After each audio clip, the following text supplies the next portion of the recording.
বদরের যুদ্ধে কোন সাহাবী তার কাফির পিতাকে হত্যা করেন?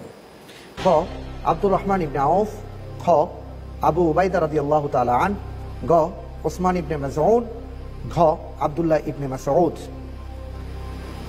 ঈমানের পরিচয় সবচেয়ে বড় পরিচয়। আমরা সেই পরিচয়টা পেয়েছিলাম একজন সাহাবার কাছ থেকে, যিনি ঈমানের পরিচয়কে বড় পরিচয় হিসেবে গ্রহণ করেছিলেন। তিনি হচ্ছেন মহান সাহাবী, নবীজি সাল্লাল্লাহু আলাইহি ওয়াসাল্লাম যাকে আমিনু হাদিহিল উম্মাহ বলেছেন, হযরত আবু উবাইদা ইবনে জাররাহ রাদিয়াল্লাহু তাআলা আনহু। আবু উবাইদা, জি, আবু উবাইদা ইবনে জাররাহ। আচ্ছা, লক করে দেব? জি, লক করে দেয়া হোক আবু উবাইদা রাদিয়াল্লাহু তাআলা আন। উত্তরটি সঠিক হয়েছে। আল্লাহর রাসূল সাল্লাল্লাহু আলাইহি ওয়াসাল্লাম মেরাজে গিয়ে কোন সাহাবীর পায়ের জুতার শব্দ শুনতে পেয়েছিলেন? ক হযরত আবু বকর রাদিয়াল্লাহু আনহু, খ হযরত বেলাল রাদিয়াল্লাহু আনহু, গ হযরত হুসাইন রাদিয়াল্লাহু আনহু, ঘ হযরত আলী রাদিয়াল্লাহু আনহু। হযরত বেলাল রাদিয়াল্লাহু আনহু। আমি কি বেলাল রাদিয়াল্লাহু আনহু নিয়ে নেব? জি, অনেক অনেক ধন্যবাদ, উত্তরটি সঠিক হয়েছে। রাসূল সাল্লাল্লাহু আলাইহি ওয়াসাল্লামের হিজরতের সময় তার পথ প্রদর্শক কে ছিলেন? ক হযরত আবু বকর রাদিয়াল্লাহু আনহু, খ আব্দুল্লাহ ইবনে মাসউদ রাদিয়াল্লাহু আনহু, গ আব্দুল্লাহ ইবনে আরিকাত আল-লাইস, ঘ আব্দুল্লাহ ইবনে মাখরামা। এখানে চারটি অপশন। মদিনায় যখন হিজরত করছিলেন তখন আল্লাহর রাসূলকে কে পথ দেখিয়ে দিয়েছিলেন যে এই পথে মদিনায় যাবেন? আপনি লাইফলাইন ইউজ করতে পারেন, দুটো লাইফলাইন এখনো রয়ে গেছে। ঘ আব্দুল্লাহ বিন আরিকিত। আচ্ছা, আপনি গ উত্তরটি বেছে নিচ্ছেন? জি। কোনো লাইফলাইন নেবেন না? আচ্ছা, ঠিক আছে, আমরা দেখি যে উত্তর কি বলে। কি উত্তর হবে জানতে চাই। আপনার উত্তরটি সঠিক হয়ে সূরা কাহাফ অবতীর্ণের সময় কত সংখ্যক ফেরেশতার অবতরণ ঘটেছিল? ক 40,000, খ 70,000, গ 90,000, ঘ 1,00,000।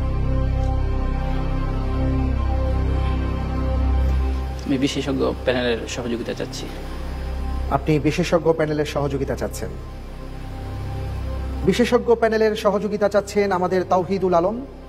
বিশেষজ্ঞ প্যানেলের সহযোগিতা নেওয়া হোক।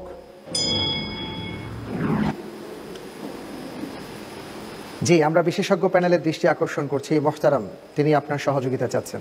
জি, ধন্যবাদ। আমার জানা মতে 70,000 ফেরেশতা নাজিল হয়েছিল যখন সূরা কাহফ পৃথিবীতে অবতীর্ণ হয়। আল্লাহ পাক নাজিল করেন, যার কারণে এই সূরাটির মর্যাদা অনেক অনেক বেশি। হাদিসে আসছে, জুমার দিনে যদি কেউ সূরা কাহফ তেলাওয়াত করেন তখন আকাশ থেকে লক্ষ লক্ষ ফেরেশতারা জমিনে অবতীর্ণ হতে থাকেন এবং সূরা কাহফ তেলাওয়াতকারীর জন্য দোয়া করতে থাকেন। এই জন্য আমরা অন্তত জুমার দিনে যারা পারি সূরা কাহফ আমরা অবশ্যই যেন তেলাওয়াত করি। সহিহ হাদিসের মাধ্যমে কিন্তু প্রমাণিত এই সূরাটির ফজিলত। আল্লাহ আমাদেরকে তৌফিক দান করুন। আমিন আমিন। অনেক অনেক ধন্যবাদ মোহতারাম। আপনি বললেন 70,000 ফেরেশতা। জি, আমি উনি যে উত্তর দিয়েছেন আমিও সেটাই দিচ্ছি, 70,000 ফেরেশতা। খ 70,000 ফেরেশতা। আপনি ওনার সাথে একমত? জি। আমাদের প্রতিযোগী একমত পোষণ করেছেন, 70,000 ফেরেশতা। লক করে দেয়া হোক। উত্তরটি সঠিক হয়েছে। আপনি উত্তর দিচ্ছেন, আমার মনে হচ্ছে যে আমাদের সম্মানিত দর্শকবৃন্দ তন্ময় হয়ে অনুষ্ঠান দেখছেন, তারাও অনেক ক্ষেত্রে হয়তো মেলানোর চেষ্টা করছেন যে এর উত্তর আমি তো জানি, অথবা এর উত্তর আসলে কি হবে আমার জানা দরকার। পাশাপাশি এটাও হয়তো আমাদের দর্শকদের মনে আসতে পারে যে আমরাও কিছু উত্তর দেওয়ার সুযোগ থাকলে কেমন হয়। তো সেই জন্য প্রিয় দর্শক, আপনারা জানেন যে প্রতি পর্বেই আপনাদের জন্য আমাদের একটি প্রশ্ন থাকে।